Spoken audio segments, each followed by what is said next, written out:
Alright, what's up y'all?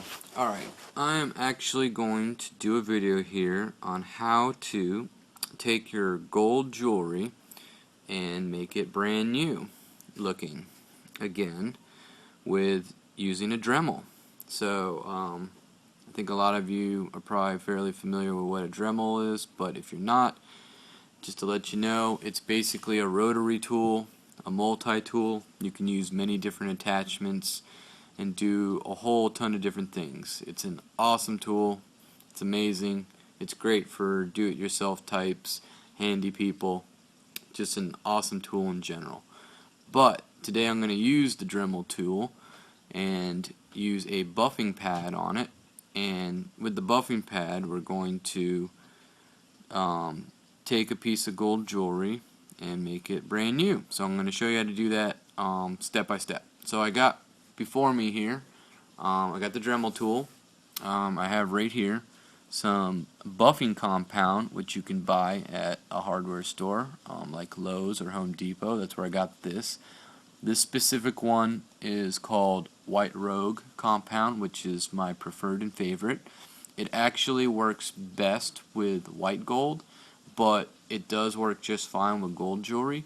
It kind of puts a little bit of a lighter, brighter sheen on it, shine, so which I don't mind on the gold jewelry. It won't make it white or anything. It will stay yellow looking, but I totally like the White Rogue. There are other compounds you can try using. You can go look into it and check it out, but a little buffing compound is basically what you need. You need a Dremel tool, and on it I'm using a buffing pad attachment.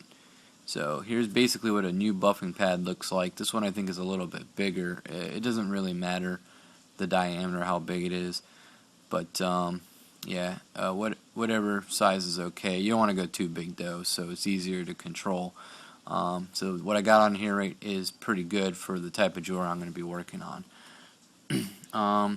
So I also have a pair of safety glasses, which you're going to want, because if you do use this tool, since it's a rotary tool and you're using buffing compound, it can spray specks of stuff back at you, and you definitely don't want to get that in your eyes. It can definitely hurt you or give you a really bad day. So anyways, I got here the item that I'm going to try buffing today, and it's one of my rings. And let's see if I can get it to focus a little bit where you can see some of the scratches.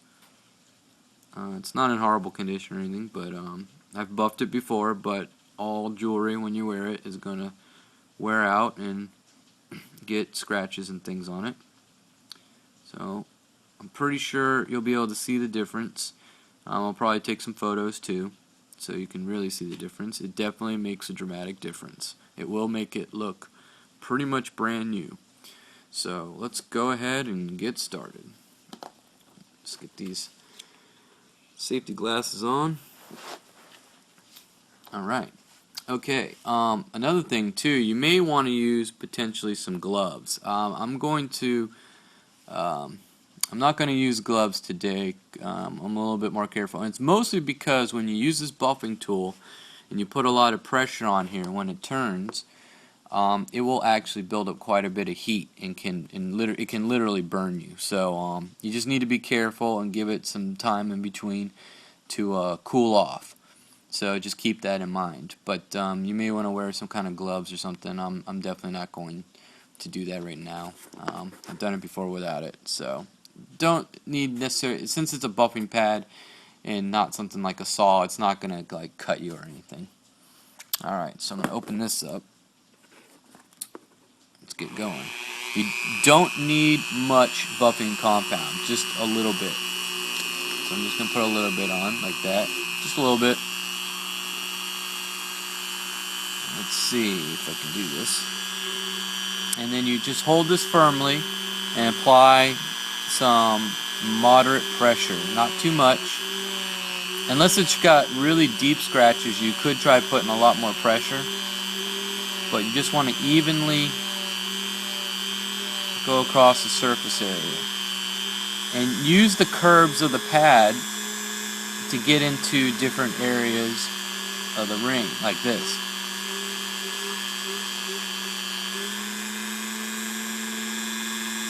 So it will leave compound on the ring, and it may make it look really dirty, but don't worry about that. I'm going to show you how to deal with that next in the second stage. So I'm going to, now actually, I'm going to take a break. This is a variable speed. If you have a variable speed, you can use kind of a medium to low speed, or medium speed's fine. You don't necessarily need to use a high speed. Let's take a look at that so far. Already, I think you can see that a lot of the scratches are already gone, and it's got a mirror-like finish on it. So let's go ahead and keep going.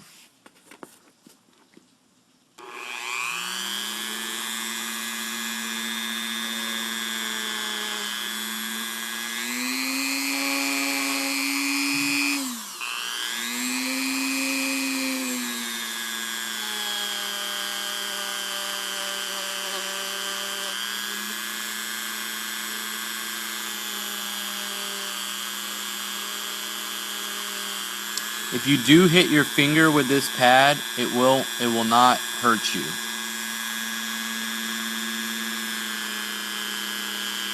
Unless you just drive it into yourself for some reason. With too much pressure, then it might hurt you a little bit. Don't worry if you have diamonds in there. Just go ahead and buff all around it. Don't put too much pressure on the diamond. Don't buff the diamond. You don't need to buff the diamond.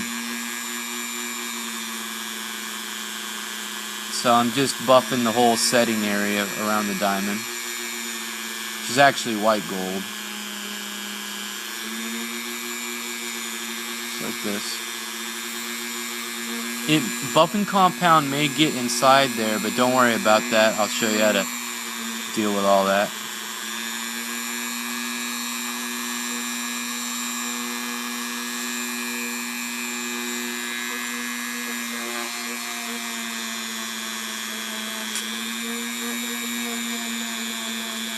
Yeah, make sure you hold everything really firmly, because it can catch and kind of do something like, it might spin off of it and stuff like that. It won't necessarily hurt anything, but it could, the Dremel can like fly away, so to speak, somewhat easily, so just be really careful. I'm going to blow on it a little bit to cool the ring down. It's not actually all that hot right now yet, but it definitely can get very hot, especially if you put a lot of deep pressure on it.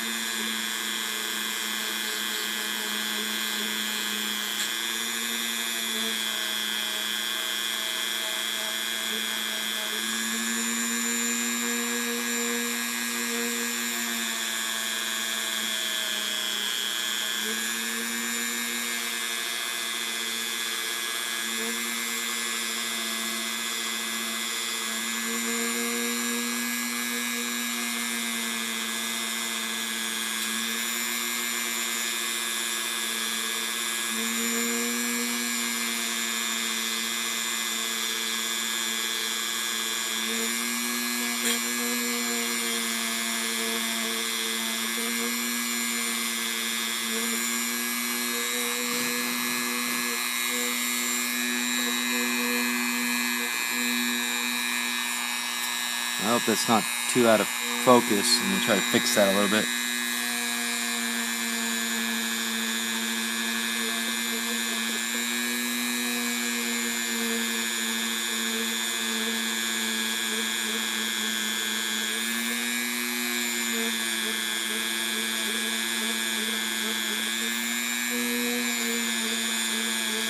Now, a little bit of buffing compound goes a long way, so I don't really need to put more on. It really won't hurt if you put more buffing compound on. If the scratches are deeper and it doesn't seem like it's going to a mirror shine too easily, then yeah, you can definitely try a little bit more buffing compound, and it may help fill in those scratches better.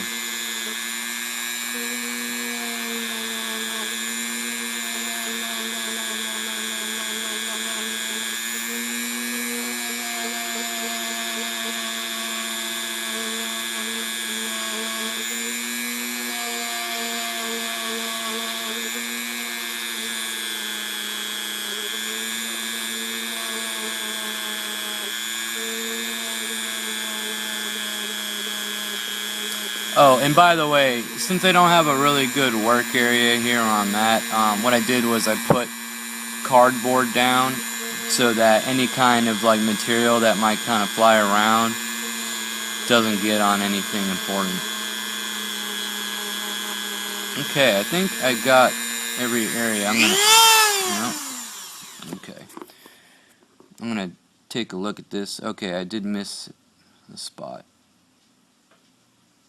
It's looking mostly pretty good. So you can visually inspect it and see where you might have missed. And I do see a spot that I didn't get really good. So I'm gonna do that.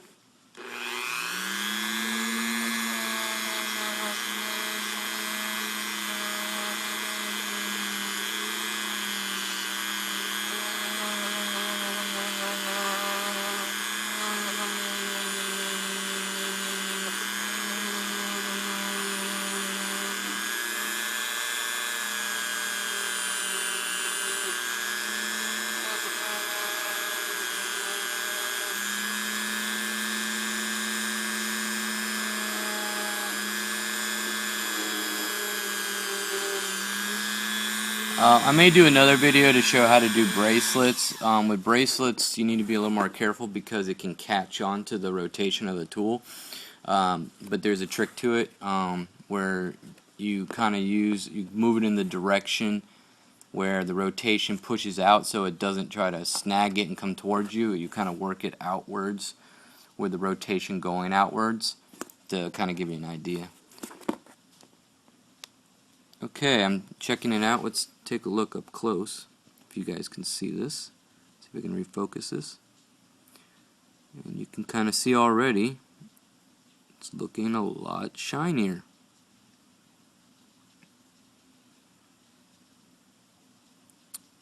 There you go. Alright, well, I'll go ahead and go into step 2 here in just a moment.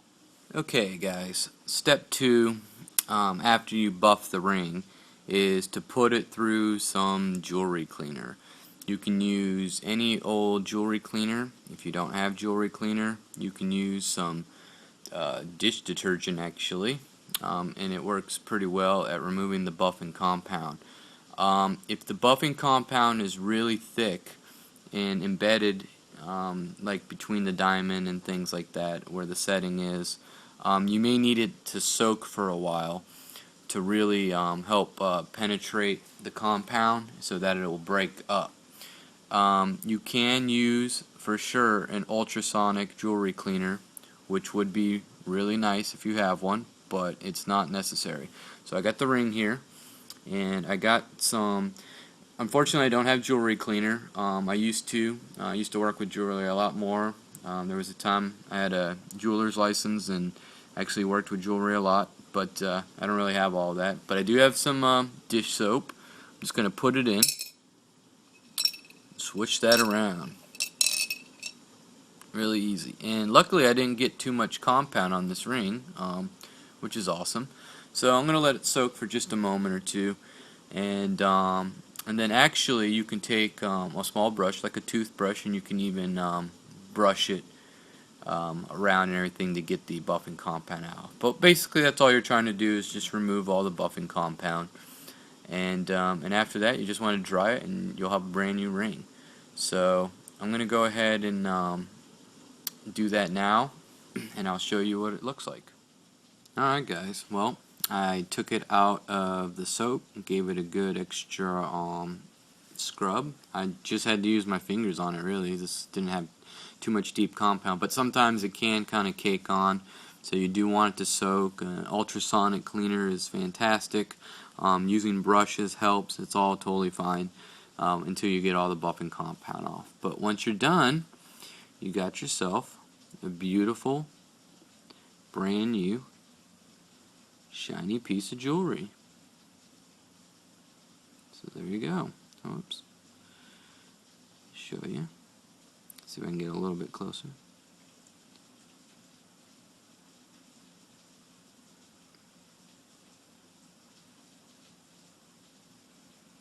There you have it. So that is a way you can totally make your jewelry completely brand new. And if you're not familiar with Dremel tools, I think you can get them for give or take around $100. They're not too expensive, and they have a multitude of things that they can do.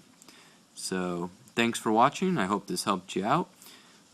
Please like the video if you like the video, and leave a comment if you want. Thank you.